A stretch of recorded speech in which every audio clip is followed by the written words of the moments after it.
nyumbani. Lakini jana upande wa Simba ulikuwa, yani Mungu alikuwa upande wetu. Kwa hiyo kwa ujumla ni kwamba mechi ya jana kwa Simba Sports Club nilivyoisikia, kwa sababu Simba sikuiona ikicheza, mimi muda wote nilikuwa naomba. Kwa hiyo mchungaji, mwanzo mwisho ulikuwa unatembea vile? Nilikuwa natembea vile dakika 90 zote nilikuwa natembea vile.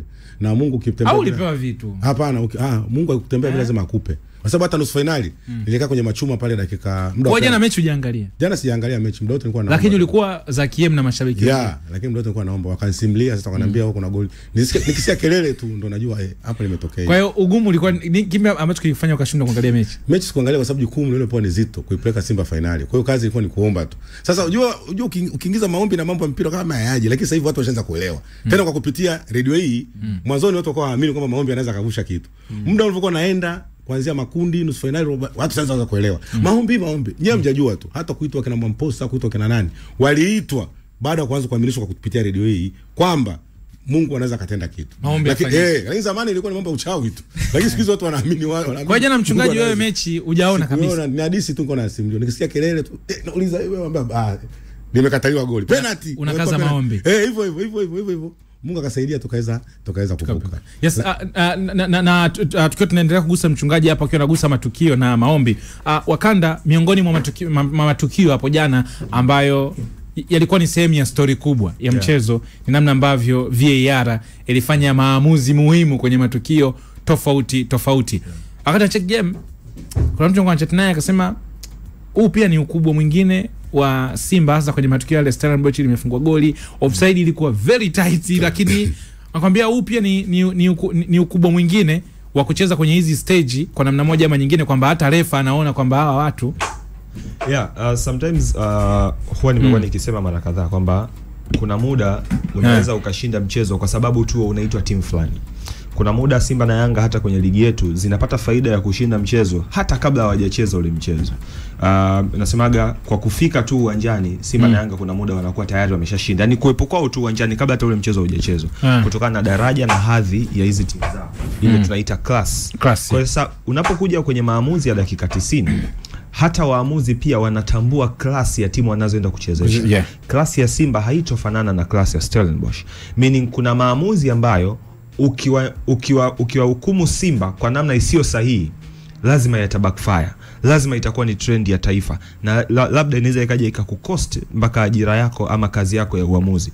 Kwa hiyo ni lazima maamuzi fulani ujiridhishe kwa asilimia zaidi ya 100 kuthibitisha kwamba ikitokea nimewapa Stellenbosch goli na labda kwenye hili goli mchezaji wa Stellenbosch akawa kwenye eneo la kuotea, basi Simba akitoka kwenye haya mashindano mimi nitakuwa kwenye situation aina gani, kwa sababu hili tukio litakuwa reviewed mpaka mwisho.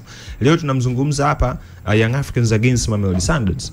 Angalia namna ambavyo Young Africans alikuwa treated kwenye ile goli la Mamelodi Sundowns. Mamelodi anapata goli, Young Africans anapata goli, mwisho siku VAR na overturn. Kwa nini VAR ile overturn ile goli? Kwa sababu walisema hawakuwa na uhakika kama ule mpira wote umeingia golini. Meaning waliangalia hadhi ya Mamelodi. What if ule mpira haujaingia wote alafu tumefanya Mamelodi atoke kwenye mashindano? Je, tutakuwa kwenye hali gani? Kwa hiyo ni mazingira fulani ambayo utajitengenezea ukubwa kwamba kuna siku kuna baadhi ya maamuzi yatazingatiwa mara 2 ama mara 3 ili kujiridhisha, je, huyu Simba tunapomnyima hii penalty ni kweli hapaswi kupewa penalty? Huyu Simba tunapompa mpinzani wake huu mkwaju wa penalty, je, ni kweli? Kwa sababu ikitokea tumempa penalty halafu sio sahihi, tutakuwa kwenye mazingira aina gani? Na hii imekuwa ni trend hata kwenye ligi yetu tumeshuhudia. Jana nilimuuliza hapa Brian swali, ni mara ngapi Simba na Yanga umeshuhudia wanafungwa kwa kuonewa, kwamba anacheza against Namungo na Mungu anapata penalty sio sahihi, alafu Namungo ana convert wa mkwaju wa penalty. Utakuja jikuta labda kwenye mechi 30 za ligi sometimes ni 0 kabisa, sometimes moja hata kwenye mechi 60 ama 70. Kwa hiyo hii ndio faida ya kuwa timu kubwa. Utakapocheza pale na underdog ni mazingira ambayo utazingatiwa kwa ufasaha zaidi. Leo utamzungumza hapa Stellenbosch, mkwaju wake wa penalty ananyimwa dhidi ya Simba, ile touch mkononi, labda angekuwa ni Simba pale tungeshuhudia penalty kwamba mwamuzi anaweza akawapa Simba hiyo faida, licha kwamba kwenye sheria sometimes sio faida ya goli, lakini utakuta okay, this is Simba kwa hadhi yao, okay, 20. Mfano mzuri goli alilofunga Simba Man Complex, waamuzi VAR imeshindwa kutafsiri vizuri, Jackson Ndala karudi, okay, this is Simba, weka mpira kati, mpira uendelee, mpira unatembea. Yes bana, mazingira yamekaa hivyo Simba na jambo lao jinsi ambavyo waliendea. Kwa picha kubwa tutazame Simba namna ambavyo anaenda kwenye fainali ya mashindano Elbo, wana Simba wenyewe na watu wengi walikuwa hawaoni kama hili linaweza likafanikiwa. Na hata upande wa pili kuna tweet maarufu ya Alikamu ambayo inatembea. Simba baada ya kufuzu nusu fainali, Alikamu akaposti picha ya Yanga wanavaa medali, akasema hii haiwezekani. Yani Simba kwenda fainali haiwezekani. Hatimaye wamefuzu. Kikosi hiki Elbo kime overachieve, wamepata zaidi ya kile ambacho mlikuwa mnakitegemea wana Simba. Yes, sure. 100%. Hata malengo yenyewe ya klabu kiacha ambao tuko nje ya klabu tunatazama tu, hatujui pesa ngapi imetoka kumsajili Mavambo, tunasikia tu, lakini wale walioko ndani ya klabu waliseti malengo ya msimu kwamba kwa kikosi hiki na kwa mipango ambayo tumeiweka nusu fainali itakuwa kipimo chetu. Manake kwa sisi tulioko nje inawezekana tukatumia furaha tu kusema we deserve everything, yani tunatakiwa kushinda ubingwa wa Afrika, lakini je, mipango iliyoko ndani na Sadiki, mipango ilikuwa inaonyesha nusu fainali. Manake hiyo inakuonesha kwamba yes, malengo yamefikiwa. Congratulations kwa management, wachezaji na kila kitu na mashabiki ambao wamekuwa wakisupport club, lakini kwenye hii achievement ya ziada sasa ambayo ni fainali, yawezekana ikatengeneza malengo ya haraka na nguvu zaidi ya kwenda kuhitimisha sasa, kwa maana isiishie finali tuchukue ubingwa. Inawezekana. Hiyo ni process sasa ambayo inamtaka mwalimu akae chini, analyze vizuri mpinzani wake anayekwenda kukutana naye, arudi kwenye resources ambazo yuko nazo, aangalie mapungufu hatua, aina ya wapinzani wabishi ambao walikutana nao wenye uwezo kama RS Berkane, alifanya nini, mbinu gani ilimlipa, mapungufu ya mchezaji mmoja kwenye matumizi ya nafasi afanyeje kuwaongezea ubora, na hatimaye kwenda kuapproach mchezo wa final. Lakini viongozi nao wafanye jitihada zao za nyuma ya pazia, kwa maana ya kila ambacho kinahitajika kuprovide kwa coach, provide kwa team, mipango mizuri ya safari, mpango mzuri wa mchezo wa ugenini nje ya uwanja, lakini mpango mzuri wa mechi ya nyumbani ndani na nje ya uwanja, maandalizi. Kwa hiyo kila kitu kinahitajika sasa kwenye malengo ya haraka ambayo yasipofanikiwa pia si mbaya, kwa sababu haikuwa long term plan. Ilikuwa ni short term plan tu ambayo imekuja, imewezekana, hebu tuweke nguvu. Hiyo nguvu isipofanikiwa kulipa, isitie unyonge kwamba hatujafikia lengo, ni kwa sababu lengo mama limetimizwa. Yawezekana hiyo ikatumika kama notes sasa kwamba tulikuwa na uwezo kumbe wa malengo ya kwenda nusu finali, na kwa resources ambazo tulisajili kila kitu, benchi la ufundi mpaka makocha na namna ambavyo walifanya hata mabadiliko kwenye baadhi ya nafasi, ikiwemo kumrudisha achana mratibu wa Basiali, walimrudisha meneja. Yes, alirejeshwa kutoka kwenye soka la vijana ambako alipelekwa. So ni wanaweza wakaanalyze sasa kwamba kama tuliweka malengo ya kufika nusu finali tukafika, mapungufu yako wapi, tumeshindwa kuchukua ubingwa. Kumbe yawezekana tukifanyia kazi mapungufu haya na haya, tunaweza tukavuka tena nusu finali na kufika finali na kuchukua ubingwa, kwa sababu tumeonesha hiyo nafasi tunayo. Mimi naiona kama ni nafasi ya kujiuliza zaidi ili kufanya vizuri msimu ujao, kwa sababu msimu ujao atakuwa kwenye ligi ya mabingwa. Kwenye ligi ya mabingwa always huwa tuna-analyze wale top 4 ambao lazima utawakuta pale kwenye nafasi 4. Utoke robo finali kwenda nusu finali, utakutana na timu 4 ambazo wao ni regular kuwa kwenye nusu finali. Kwa hiyo kabla hujaiwaza finali, kuna nusu finali ambayo ina watu wake wanne. Though yawezekana kwa Afrika ya kaskazini kwa hivi sasa wengi Dhofli Hali, na yawezekana wa qualify pia kama kina Wydad, Inaraja na experience ambao wamezoea kwenye hizo hatua. Yawezekana kwa hivi sasa hali yao si nzuri sana, so unaweza kutumia huo mwanya sasa kuona daraja lao lilikuwa vipi, nikiboresha mimi. Yawezekana wakati ambao wameslip muda huu hawa, yawezekana mimi nikautumia kufika kwenye nafasi ambazo wamekuwa wakinikwamisha, kwa sababu hata robo finali Simba miongoni mwa wale mkwamisha ni hao wanne ambao kwa hivi sasa hawako kwenye hali nzuri sana. Nikwamisha na Wydad, Amisha Al-Ahly, Kaizer Chiefs wa kurejea, Mazembe ambao hawapo sasa hivi. Mazembe, Kaizer hawapo. Wale wapinzani wengine experience Wydad, Raja ambao ni tishio kwenye top 4, nao pia hali yao si nzuri. Kwa hiyo unaweza ukatumia maandalizi hayo ya kujianalyze kwamba malengo ya nusu finali umeyafikia, lakini je, mipango ipi kwa ajili ya Champions League ije, japo sizui malengo ya haraka kwenda kwenye nusu finali kuwaza kushinda ubingwa, yanahitajika na nguvu ya yake yanahitajika. Hofu yangu isije kavunja moyo wakahisi kama malengo hayajafikia wakati tayari plan A imeshafanikiwa. Yes, na Ebro akinazungumza level ya Champions League, ni eneo ambalo lina picha nyingine, kwa sababu juzi ulikuwa ukimsikia kocha Fadlu anazungumza, anasema malengo ya mwenyekiti, alikuwa anamzungumzia Mohamed Dewji, Yes, ni ku dominate au kuwa regular kwenye club bingwa. Yes, wanaitaka club bingwa. yeah. Na akasema hiyo ndio mipango ya mwenyekiti wa club. Na kitu kizuri pia, Fadlu namna ambavyo alizungumza, inaonekana ni mtu ambaye anajua picha nzima ya Simba wanataka nini. Yes. Huko kuna mijadala kwamba njia alopita Simba na njia alopita Yanga kipindi kile, nani kapita kwenye njia nyepesi. Ni kwenye kupima tu ubora wa vikosi. Hiki ambacho Simba wamekifanya almost miaka 7, robo finali, hatimaye finali, kinatupa picha kwamba project ya kuwa regular na kuwa sasa timu ambayo ipo tayari kwa ajili ya big stage kama hizi nusu finali labda na finali imefika. Simba amefika kwenye level sasa ya kwanza kufikiria vitu kwa ukubwa zaidi. Ukisha kuwa umegota kwenye eneo moja. Sio kidogo Wakanda. Sio kufikiria. Kufikiria washafikiria sana. Nataka kwamba saizi waanze kuishi. Wamefika kwenye stage kwamba Simba asipofika nusu tutoe viboko. Baada ya hii finali. Maana yangu ya kufikiria vitu vikubwa na aim zaidi mataji. Yani si aim hizi nusu finali. Mimi kwangu siku zote nimekuwa mtu labda pekee dunia hii anayepingana na kauli ya kusema timu za Tanzania zimefanikiwa kimataifa. Yanga ameleta medali hapa, sijawahi kumcount kama amefanikiwa. Simba hizo robo finali sijawahi kucount kama mafanikio. Mimi kwangu definition ya mafanikio ni kitu tangible, taji. Sasa tuko tunatosha Wakanda. Yes, sasa huko sasa ndo nakoelekea. Kwamba sasa hivi imefika hatua Simba anatakiwa kwanza kujicount kama timu ambayo inatakiwa kuyatafuta hayo mafanikio ya Afrika. Kwa sababu imeshagota muda mrefu kwenye robo finali. Baada ya kutoka robo finali straight wameshoot, wameenda hatua ya finali. Wanafika finali sasa hivi ukienda kwenye ofisi za RS Berkane wataitazama game ya Simba kama moja kati ya game kubwa kabisa ambao wanaweza kama wameicheza msimu huu. Wanaenda kukutana na mpinzani ambaye tayari ana uwezo wa kudominate mchezo. Wanaenda kukutana na mpinzani ambaye experience wise wakikaa naye mezani wanaongea lugha moja. Labda tu Berkane ana faida ya kutoa mataji, lakini linapokuja swala la experience ya namna ya kucheza big games, sasa hivi Simba na Berkane wote wanakaa meza moja na wanazungumza lugha. Berkane finali ya 5 ya 4? Finali yao ya 5. Ya 5. Ya finali ya 5 wameshinda 2, wamefungwa 2.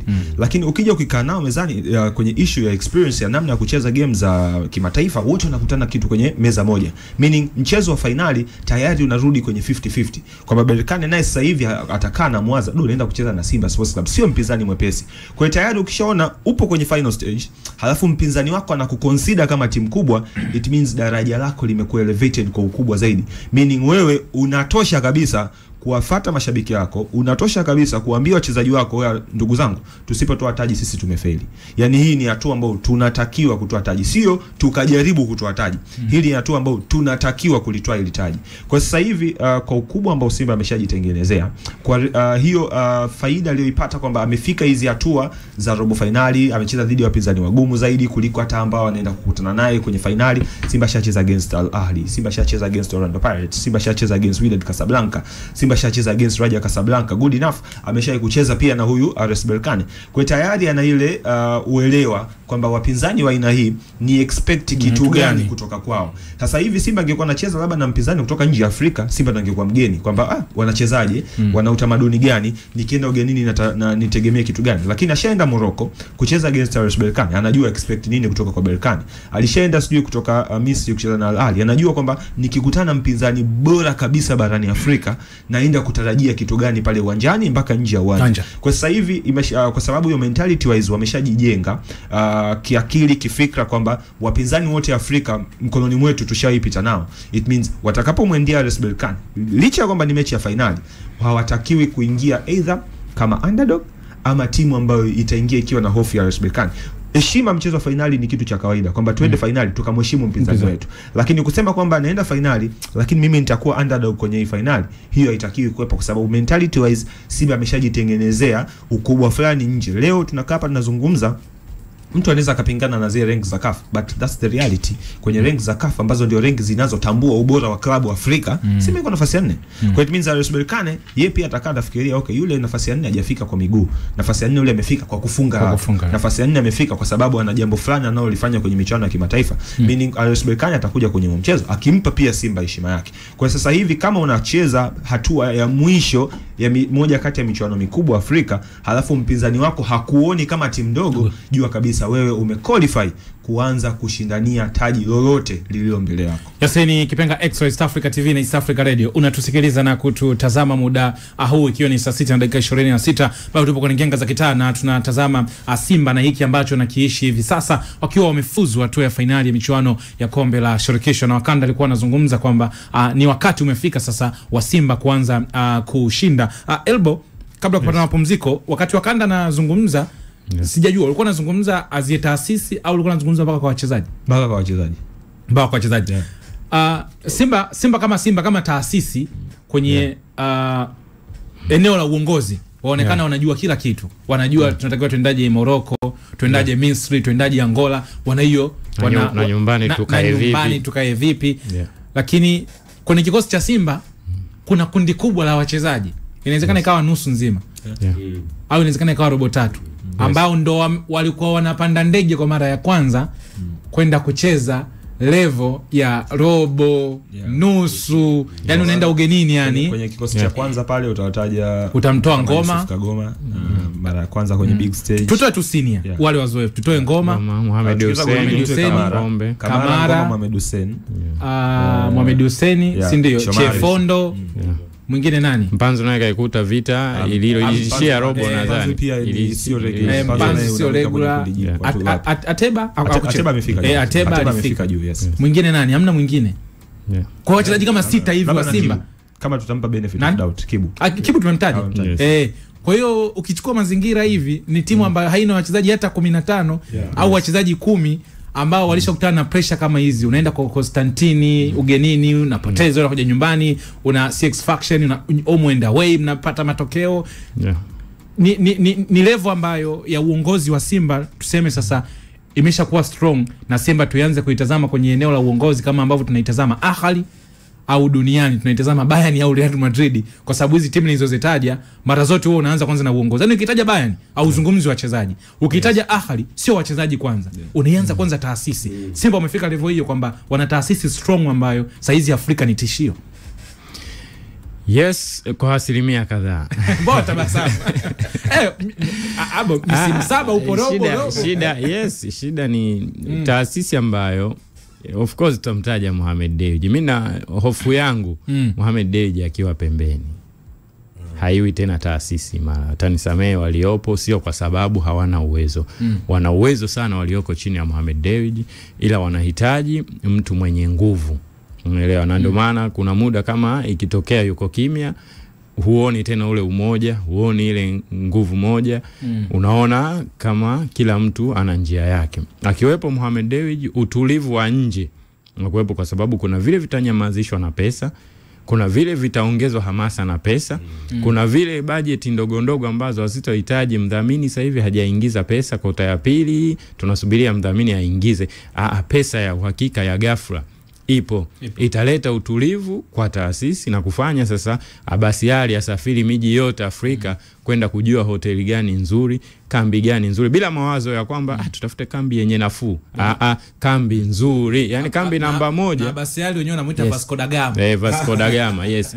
Asafiri akapate kambi namba 1. Yani sio tuangalie kambi yenye hadhi yenye nafuu. Kambi namba 1 ambayo itatufanya tuwe comfortable kwenda kushinda mchezo. Then inafuata viongozi kwenye kusafiri comfortable. Tunasafiri na jopo gani la kwenda kuandaa mechi ugenini. Gharama tusiwaze, yani ziko covered, lakini ikitokea hayupo ndo ile tunasubiria la mdhamini haijaingia. Na unafahamu wewe masuala ya pesa za kitaasisi zinavyoingia, zinavyotoka, bila kuwa na pesa ya uhakika ya haraka hakuna timu inafanikiwa kwenye michuano ya ligi ya mabingwa. Tazama timu zote ambazo zilisheki tu kidogo, hata kama ni wakubwa, ikitokea wamesheki kidogo kiuchumi, hawazalishi tena mapato yao vizuri, utaona namna wanavyosheki kwa sababu hawawezi kuandaa mechi comfortable. Mfano ni bingwa mara 5 Afrika TP Mazembe. Ulikuwa unaona jinsi alivyokuwa anasafiri. TP Mazembe alikuwa anahitaji siku 3 kwa ajili ya game week ya Champions League. Alikuwa anahitaji siku 2 kwa maana moja ya kusafiri Ijumaa, anatua usiku Ijumaa eneo husika na ndege yake binafsi, anachagua uwanja wa kutrain na anaweza katrain mkoa tofauti na mechi inapochezwa mpaka siku mechi kesho. Anasafiri asubuhi, walikuja Tanzania, wakafikia Songwe kwanza. Yes, wakatrain pale, ilikuwa Alhamisi, wakashinda pale mpaka Ijumaa usiku, wakaingia Dar es Salaam Jumamosi, wakachukua pointi zao 3, wakarejea zao haraka, wakaendelea na michuano. Ni hali halisi ya Afrika, kuanzia location, kupata wachezaji, kuwepo usaliti. Unajua kitu kikubwa kwenye soka la Afrika ni usaliti. Unaona, ili uwe comfortable kuepuka usaliti wa ndani ya taasisi yako, lazima uhakika wa pesa uwepo. Kwa engo hiyo wako kamili, ila factor namba 1 ni uwepo wa Mohamed Dewji. Ikitokea hayupo, bado taasisi sio imara, kwa sababu haiwezi kuzalisha mapato ambayo yanaifanya ijitegemee. Kwa engo hiyo, kwangu mimi bado kama taasisi imara, ila ndani ya Mohamed Dewji inakuwa taasisi imara.